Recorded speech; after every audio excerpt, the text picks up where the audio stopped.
It was waiting for your roar.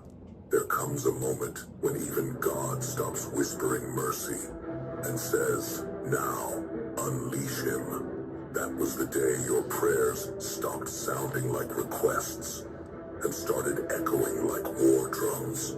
That was the day your tears dried up and your eyes turned to iron.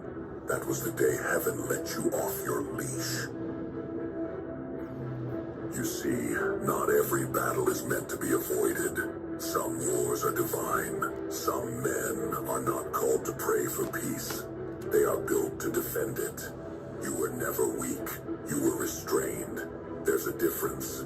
God doesn't train warriors in temples. He trains them in trenches. He breaks their hearts to widen their spirit. He lets betrayal rip through them so they can learn the language of pain.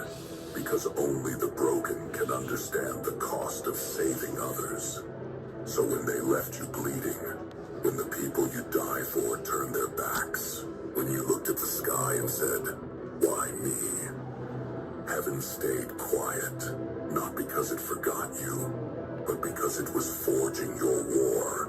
You prayed for strength, and he gave you storms. You asked for purpose, and he gave you enemies. You begged for peace, and he gave you pressure, because God doesn't give warriors comfort. He gives them conflict. Every scar on your body is a verse from his script.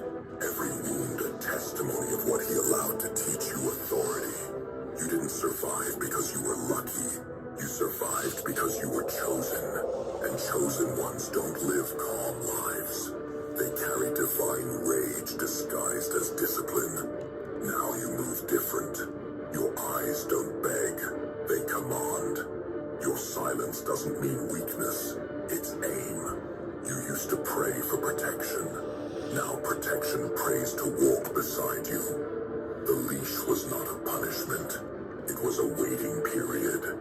Heaven needed to make sure that when you drew your sword, it was justice, not ego, that swung it. Now look at you. Your patience has become power. Your restraint, a weapon. Your faith, a furnace that won't go out. The devil doesn't fear churches. He fears men who've met God in the battlefield. Men who've buried their emotions, their comfort, their dreams, and still rise every morning.